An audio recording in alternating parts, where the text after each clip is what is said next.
Gonna hurt my neck doing that. Yikes. Oh, yeah, I'm going to need the Theragun on myself for I that know. one. Welcome into the Bruins Beat. Welcome into Bruins Beat, presented by Prize Picks. Use that promo code CLNS to get $50 in lineups after you play your first $5 lineup. And of course, brought to you by CLNS Media. Make sure to go check out Bruins Ringside. Subscribe. It's here. I mean, you're watching already on this, most likely. We're doing these all the time. Don't miss them. And then if you don't like watching us and you just like listening, subscribe, Apple Podcasts, Spotify, Podbean, wherever you get your podcasts from. And there's lots of other great stuff at CLNS too. Patriots Press Pass, Celtics All Access. Go check those out. I'm Evan Marinofsky. That's Conor Ryan. Conor, what is up? Evan, I'm doing well. How you doing? Doing great. Doing great. It's Thanksgiving week. Interesting time. November has flown by. I don't know how other people feel. Maybe they've had hard months and my heart goes out, but I feel like I blinked and it's almost December. It's really weird. We're almost at the holiday season, baby. I mean, we already Let's be frank. Like Oh after yeah. Halloween's done, you got TBS is playing Die Hard. You can't hear like John McClane swear or anything like that. It's terrible. But like everyone's once you get to the start of November, you got Charlie Brown Christmas on. Like we're already here. But once you actually hit December, it's gonna be it feels a lot more real, doesn't it? Yeah, it does. Not to overlook Thanksgiving though. Sorry, I know people who rep Thanksgiving, so I'm not trying to besmirch you guys, but One of my favorite podcast memories of Thanksgiving is during the COVID times, like between the 2020 season and the 21 season. I don't know if you remember, but like we still did podcasts. And I remember around Thanksgiving, it was just like power ranking sides. And that was like our Yeah. show. We didn't like no hockey talk, just power ranking sides. And God bless you if you stuck with us through all that. We've come a long way, Thank Evan. you enough. Yes, we have come a very long way. I did the math this morning, Connor. Bruins are 30% of the way done with their season. 30%, 24 of 82 games. Like 24 divided by 82, 30 something percent. Bada boom, bada bing. It's like when figuring out how many goals Morgan Geekie's on pace for, you're doing like proportions. I'm like, man, my 7th grade math teacher would be pumped. Bruins go 1-2 out west. They lose to the Ducks. They lose to the Sharks. They beat the Kings. Where are you at? Where are you at with everything after this road trip? I mean, I still kind of feel like I'm in the same spot, right? Where there's some stuff you like, there's stuff that makes you wanting more from this team. It's almost like it feels like again, it's the glass half full, half empty approach. Where, in all honesty, I think the game that probably bugs you the most if you're a Bruins fan is probably that Ducks game, where that's a team that's been on a roll pretty much the entire season. Even if you like lose that game in overtime, how much better is it going on the West Coast against three teams that are either pretty good or on the rise, right? Like that used to be like a cupcake part of the schedule. Not anymore. Like you even see just how much skill the San Jose Sharks have. If you're the Bruins, you come back to Long Island on Wednesday and you have that West Coast swing and it's 1-1-1 is your record. Feels a lot better than 1-2-0, right? And I do think that yeah, exactly. True. That's true. They lose a game and you can go on Tankathon. They win a game. They're in the playoffs. I love that. Yeah. True. But yeah, I kind of feel like we're in kind of a holding pattern right now, Evan, where I don't know if it's because of the injuries. I don't know if it's just because this is the way the team is playing. It probably goes into, what you've said countless times. And maybe that's just what this team is as far as, you're going to win one, lose two, win two, that sort of thing. But it kind of just feels like they're in a holding pattern right now. You almost want more from the team beyond the fact that you want them to win more, but it feels like they are in these games. It's just there's always one or two things that gets you, whether it's like, letting go of the rope in the last 5 minutes of a game, as was the case against Anaheim. You look at this game against San Jose where you had the opportunities to make that a game, to at least tie it, and they spent way too much time taking penalties, making life easy for the Sharks. And I know it wasn't like a game like Ottawa, right, where they score 4 power play goals. Like, they didn't bury you, but the more time you're spent killing, the less time David Pastrnak and Morgan Geekie and those guys are out there. And you saw on Geekie's goal, like, how often, like, the San Jose Sharks are a very good team. They're not a defensive juggernaut. Like, you can, even if, Askarov played great, you can get a lot of extended ozone time and get your chances against that team. But you're narrowing the margins when you're spending way too much time killing penalties. So maybe frustrating is the way you want to maybe describe this West Coast trip. Because again, I think we all in agreement. This team is better than some expected. They're competitive. They work hard. They're not going to have it every single night, but they rarely get kind of run out of the building. But by that same token, you want them to seal the deal a lot more, tighten things up just a little bit, because where would this team be if, you had a point or two here or there? I feel like we've been saying it for weeks now. They're what, 13 and 11? How great would it be if they were, 13, 8, and I can't do the math. 13, 8, and 4. 3. Connor, I wrote this as you were talking. I was like 13, 8, and 3. Like that. It took me seconds. Like 8 to what? It gets you to 11. 3. 8 plus 3 gets you to 11.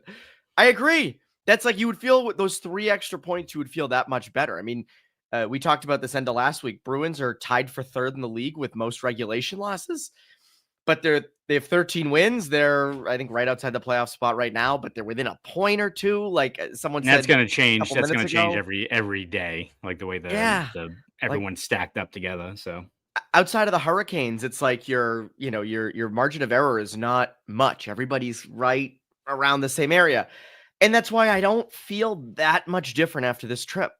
I don't. You hit it. Like, this is them. I said this going into the season. Like, I bet you get to Thanksgiving and they're 500, and they're right around 500, and they play well. Like, they're a pretty fun product, relatively speaking. They work hard. They don't get blown out outside of that one game. Like, even, the Sharks have more high-end skill and offense.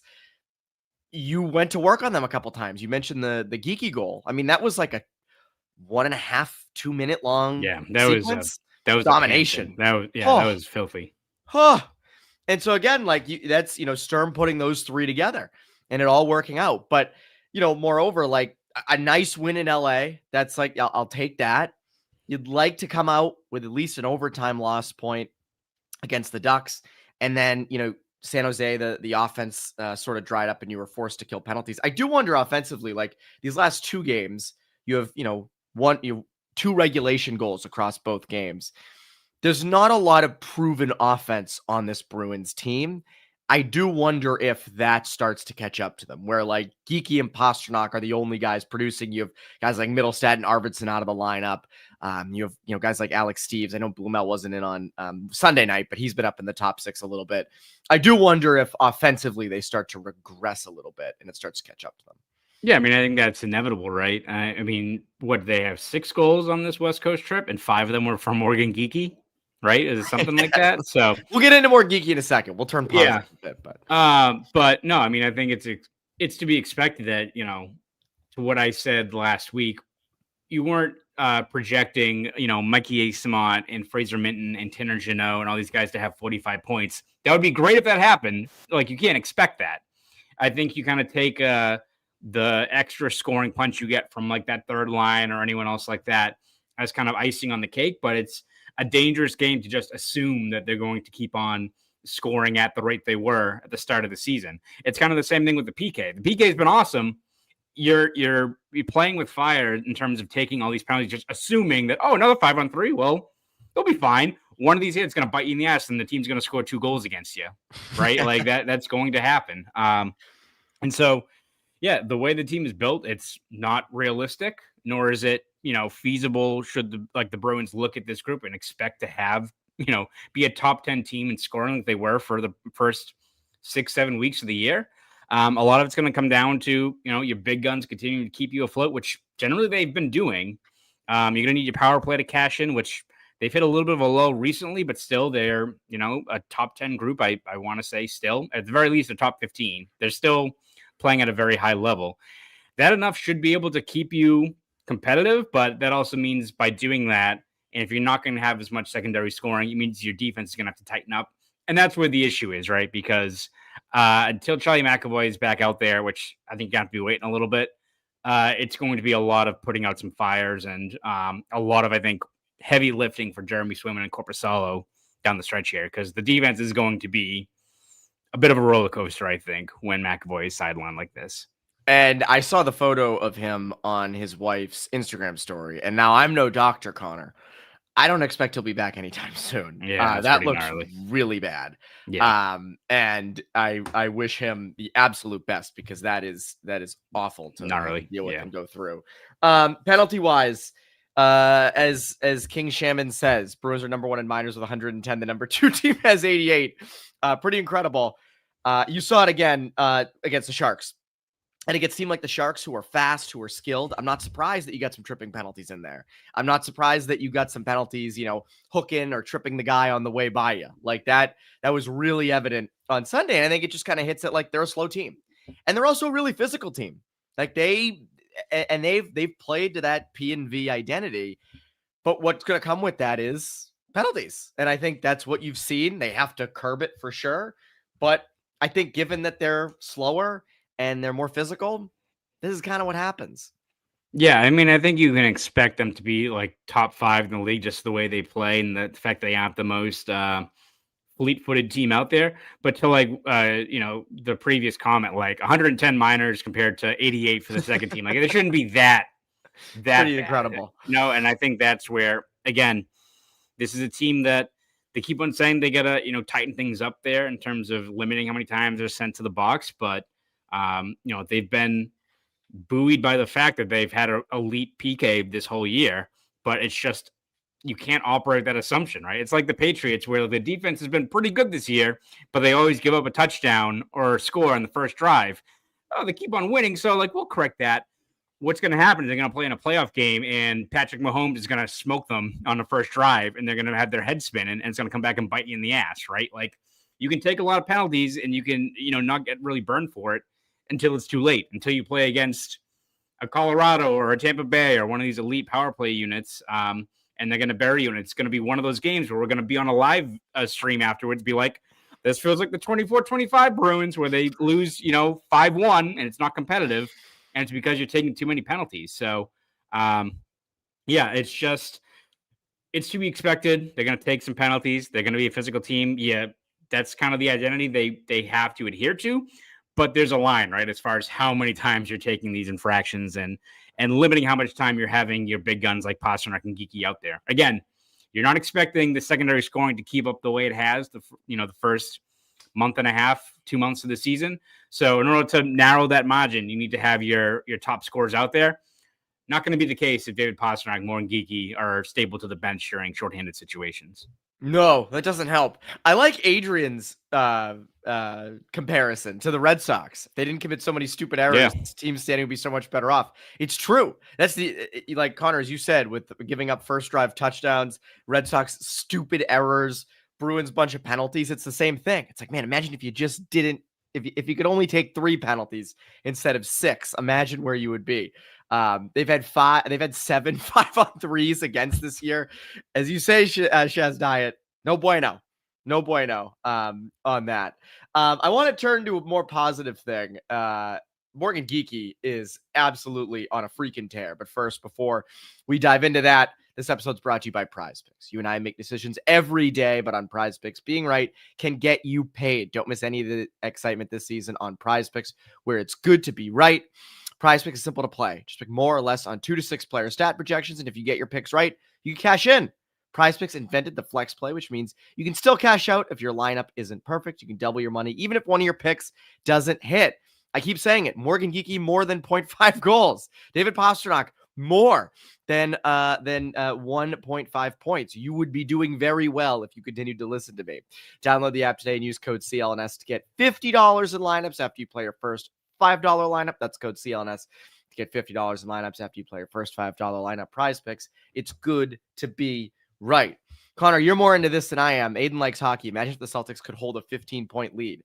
I guess they've been blowing a ton of leads this year. I'm assuming. Yeah, it's been up and down. They were up big against the Magic last night and ended up being like a nail biter. So all these teams can't get out of their own way. I mean, again, not even the penalties. Where would the Bruins be if they just had 1 or 2 of these games where they clamped down and got into overtime? They've given up. You can off the top of your head reel off 5 points at the very least. This team has lost. Not counting the fact that they're 4-0 in overtime and shootouts. Yeah, what if they won those games? It might be 5-0. Yeah, exactly. And we're operating with the lowest common denominator here of you're just going to lose in overtime. But even then, your record would be so much better than what it is now. So it's a team that I think if you're a Bruins fan, they're easy to root for. They're competitive. They're better than I think a lot of people expected. They're generally fun to watch, but they kind of make you rip your hair out at times because I don't know if it's just the shifting expectations or the manner in which they've let some of these points slip away. But you want more from a team that is showing that resiliency in that fight, but you don't see that reflected in the standings. Like 13-11, that's a crappy record. I hate like a record like that where you're like 2 games over. It's like when like the Red Sox are trying to get like started and it's like early May. Like the number 4 starter you have has like a 6 ERA. Like they can't like get into a rhythm, and they're like 13-12. You don't know what to make of it yet. It's not ideal. So it would be a lot better if it would be a few more OT losses in there. See, Losses. right. I'll take the losses. Great glass half empty, half full thing here. Bruins have the most wins and regulation losses in the Atlantic. It's how you look at it. It's some days you're optimistic, some days you're pessimistic. 71-11 is still on the table. It said Larry David, like the Palestinian chicken. Like, which side are you gonna go on? Yes. Mike's good music makes a good point. A lot of the complaints about this team is a lack of high end talent. It's true. Like it does go back to that. They are missing that. Be it, guys like, and I don't know if you consider them high end, but like Middlestat and Arvidsson being injured. Wouldn't say you miss those guys now, but you miss them. You miss them. And yes, overall throughout the lineup, completely, you're absolutely, missing them. Morgan Geekie's been fantastic. There was a lot of talk you and I had this offseason of like, is he going to be worth the contract? If he can get you 25 goals, you're good with the 5.5 million that he signed for. You're happy with that. It was 5.5, right? Or was it 5.3? Yeah, 5.5. It was 5.5. Like, happy with that. On pace for 57 goals, 30% of the way into the season. Like, hell yeah. He had 1 goal by this time last year, and he finished with 33 last year. Like, Morgan Geekie has turned from, he's a nice top 6 piece, works well with Pastrnak, but when they're better, he's going to be on the third line, to, no, he's like a top line guy.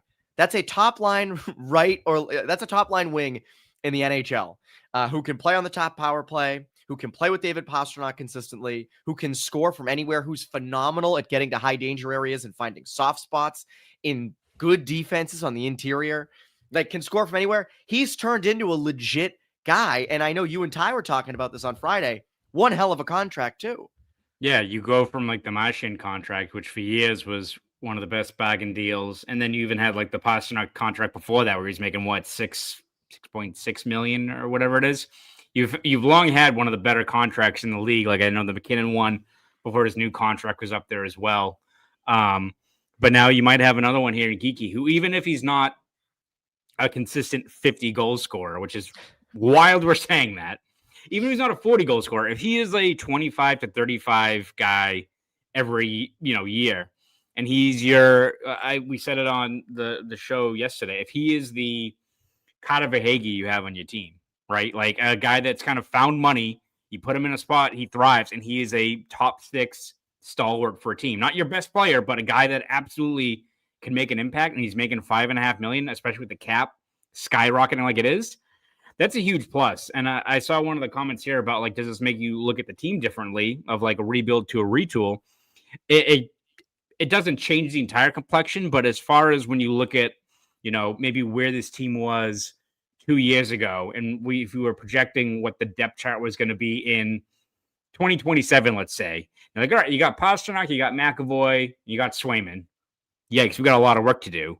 And you're starting to see, I think, some guys slot into place, right? Like Zadorov feels like he's the guy that's part of that next equation.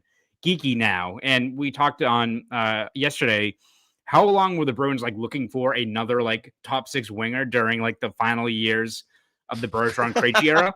And now you have Geekie, who kind of comes out of nowhere. And now is a guy that, again, could at least give you 30 goals a year in and year out. So, and that's not even counting, guys like Minton, other players like that, Hampus Lindholm. Like you still got a lot of work to do. You still got to fix up the right side of your defense, especially, some other guys, across your top 6 that you're expecting, down the road, players like Hagens, what have you, that are going to step in. But the depth chart is starting to fill out a little bit more. And having a guy like Geekie, who, again, is kind of found money, a guy that was productive under extremely limited minutes in Seattle. They didn't give him an opportunity. You found this player that is part of your next group of a top talent. And that's what good teams do as far as accelerating their retool or bouncing back quicker than expected. Like everyone looks at, not saying the Bruins going to be the next Panthers, but like a lot of what comes from their ability to have this mini dynasty, whatever it is yeah, you have the Barkovs, those types of players. It's also like finding guys off the scrap heap or making like ballsy trades. You got like the Kachuk trade, but then it's like getting Forsling out of nowhere, getting Verhaeghe, getting all these guys, Evan Rodriguez, right? Who Reinhardt. is not, it's either gutsy trades or finding guys that have a lot more to give. And that's how you round out your depth chart. That's how you are able to get a cap compliant team that has talent all through the depth chart. So that's kind of what you need to do. And that's what Geekie looks like right now. And I think that's a good sign for the Bruins. They're not done, but if you're looking at just the steps they need to take, whether it's what they did at the trade deadline last year, signing guys like Geekie, finding those guys, it's part of the equation. Even a guy like Zacha, not saying that he's safe beyond this year, right? He's still a guy that if things go south, he's a viable trade target. But if you did want to keep him, he's another guy that you traded him for Eric Holla, and he's a 60-point middle six centerman. Pretty good, right? Like the pieces are starting to fall into place here a little bit.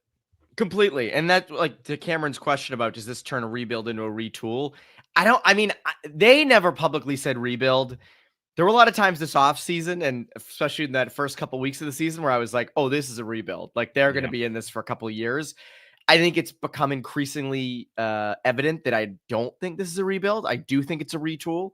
I don't think it's just Morgan Geekie's success, but he helps. Him, Zadorov being a part of that, Hampus Lindholm proving that he's such a valuable piece, helps you and shows you that you are in more of a retool. And especially a lot of your prospects, which we talked about last week on Poke the Bear, them doing so much better, is showing you that, hey, you got something here. You have prospects in the pipeline. You have guys at the NHL level that are showing they're more than what maybe we thought they were.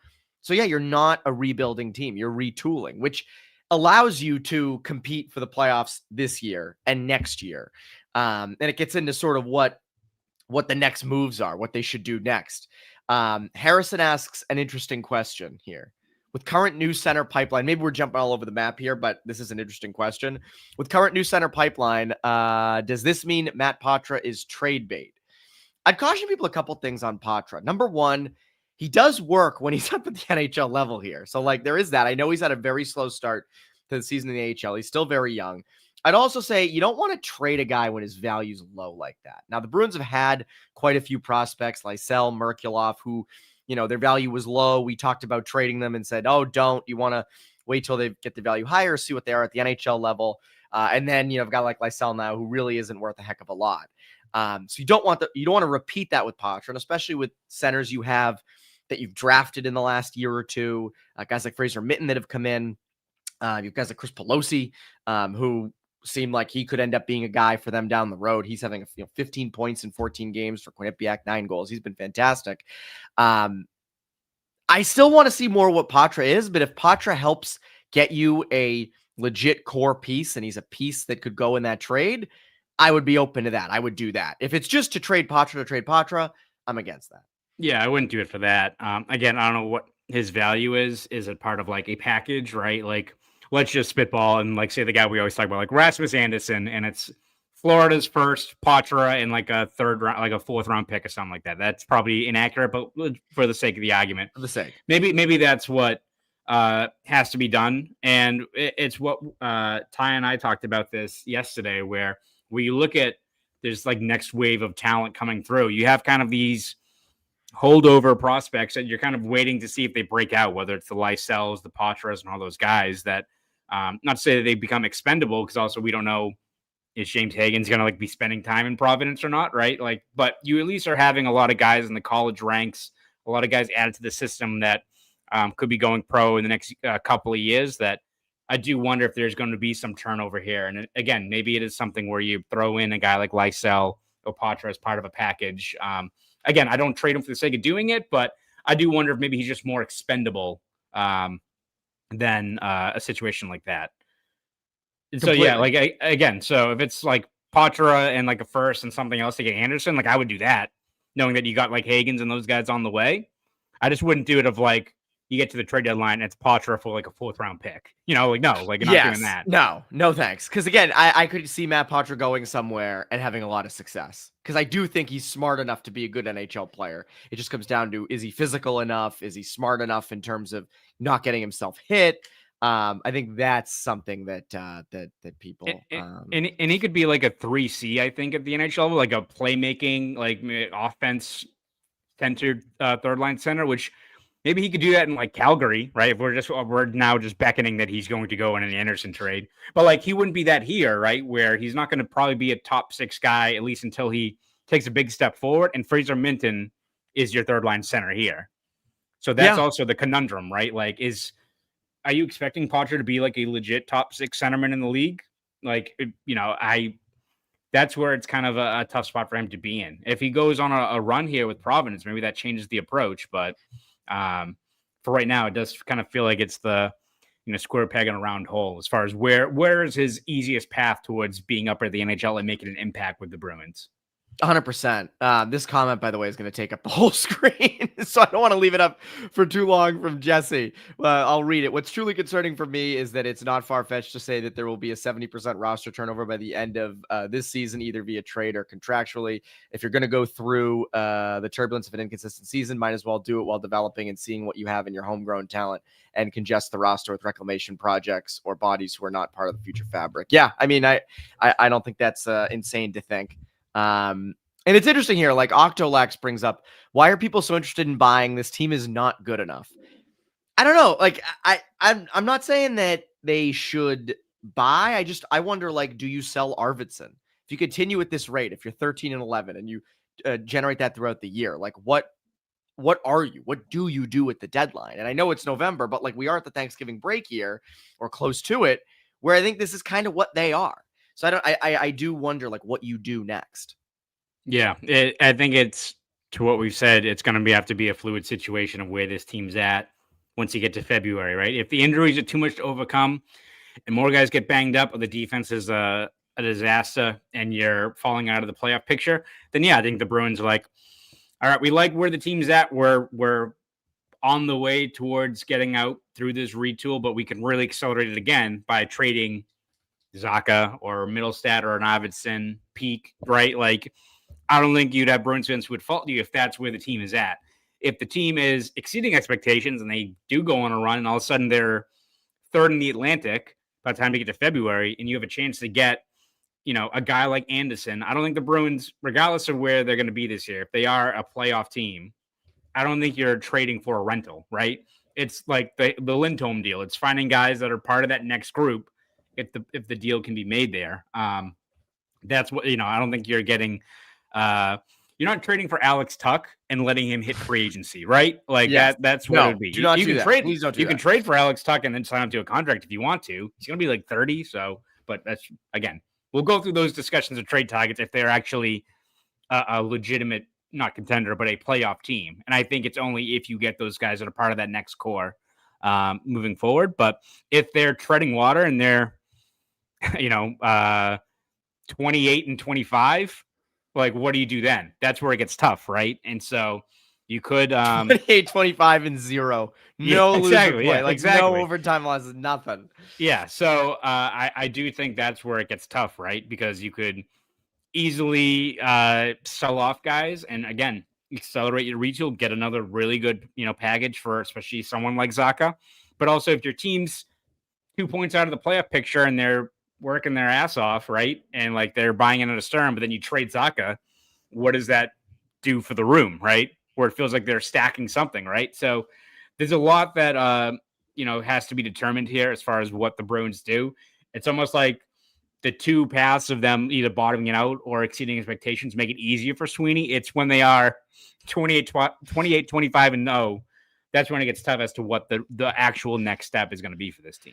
Yeah, I completely agree with you on that. And I think that's the thing where it's like, it's obviously the guys in the room want to win and you don't want to piss them off. You don't want to say, you want to get their expectations up and then not contend, but you also don't want to be stupid And if you have someone like Victor Arvidsson, who is a pending UFA, not part of your future plans, and you're like third in the Atlantic, top wild card, but you're fluctuating a lot and this continues, you're going to have to probably deal him. You're probably going to have to. Like, you got to get something for that. It's not like you're contending for a cup.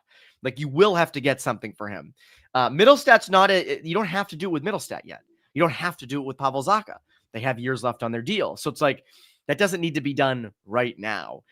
Arvidsson, I think, is the big question, because you're seeing it right now. You miss him. You miss him. You miss a legit veteran presence. He's clearly great in the room. Like, you want a guy like that. But the way that they're heading, like, they haven't shown me enough through 30% of the season to think, oh yeah, hold on to him at the deadline and hope you can go on a run, and then lose him in the offseason. And it's like, okay, well, that could have been a draft pick. That could have been 2 draft picks. That could have been a prospect. So I think that's the big thing right now. And again, like, I think we can start to project more, to project safely going forward, because we're at Thanksgiving, and that's typically when you start to have a good idea of what the team is. By the way, a lot of comments about Dean Letourneau. I love that. Like someone said, future 2C, Artage Thompson, Dean Letourneau. Like, hell yeah, he's been great. Like, good for him. He's been killing it. Someone did ask, like, the comments further up, but it was we're getting so many comments, so. Flooded. W's in the chat. W's in the chat. But they basically said, what's his plan after this year? Stay. Stay at BC. Let him cook. Like, stay as long as you can. Probably if so, like, what, he's got 11 points in 13 games, finishes the year, let's say, at or just under a point per game. Yes, Bruins Network, W in the chat. Thank you so much. Thank you for the W. But like, if he finishes the year at or right under a point per game this year, you go back for junior year, which is technically his sophomore year, if we're going by, how ready he was. Have a really good year next year, go to Providence the year after. Like, that's what I would expect him to do. Can you imagine if, like, the actual probably correct path, was still on track, or he was in the USHL last year, probably would have more than 0 goals in the USHL. And this was his actual freshman year, like a 6'7" guy that was on pace for 20 goals and nearly a point per game. People would be losing their minds over this guy. You would actually have do the Bruins have their next Tage Thompson? And again, I'm not just because he's had this good stretch. Like, I still want to, again, have him go back to BC for another year and to let him cook. And even if if it's 2 years down the road and it's like your third line is Jeannot, Minton, and Letourneau, I'll take that. That's a mismatched nightmare, actually. When you look at just like Minton between those two gigantic dudes. But listen, it shows that Letourneau is always going to be a project. That's what everyone said, right when he was drafted. You look at the numbers, you could see that, all right, this guy's, stuff in the stat sheet playing against, kids in prep. You're going to have some tough sledding. I don't think people expected 0 goals and 3 assists, like in a first year at BC, but it showed there were going to be some growing pains, and it's good for him sticking with it after taking a lot of criticism, right? Like, but he was getting roasted on ESPN for like no reason. Yeah. And to be like, by the way, like David Pastrnak, like, he still thinks the team's doing well. Also, Dean Letourneau sucks. And I was like, what the hell is this? Why is he getting roasting Dean? Yeah.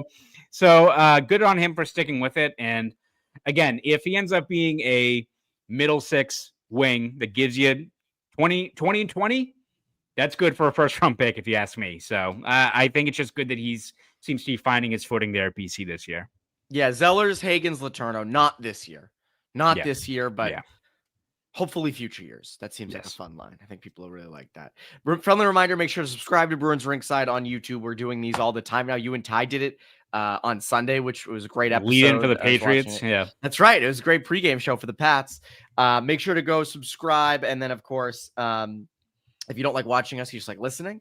If you're just driving and you can't watch us, which don't watch us if you're driving. I swear to God. I swear to God. If you blame us, no way. Apple Podcasts, Spotify, Podbean, wherever you get your podcasts from, and of course Celtics All Access, Patriots Press Pass.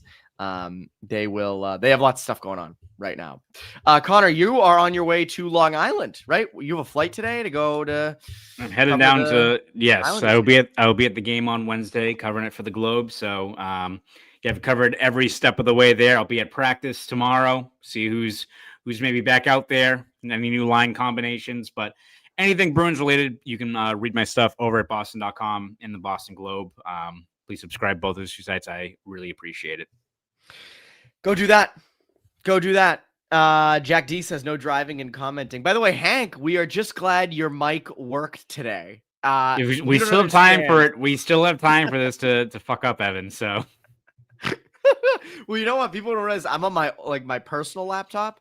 I have a work one, a personal one, and this is, I think, older, but it works. So we're gonna stick with this. My lighting went out at one point for like a hot couple minutes because the ports. So I need like an overhaul. I need to start like a GoFundMe for just like completely new equipment. But thankfully it held up for most of this, which I'm happy about. I feel like I said, I feel naked without a mic. We're very thankful this Thanksgiving. Evan's mics are working. It doesn't sound like the Beastie Boys from Intergalactic when he's talking. I don't. Well, this is fun. And I appreciate everybody for jumping in and commenting and watching. I know it's midday on a Monday, so appreciate all of you jumping in. And for those listening and watching after, thank you as well. That's Conor Ryan. I'm Evan Marinofsky. You Bruins Beat listeners, have a great rest of your week.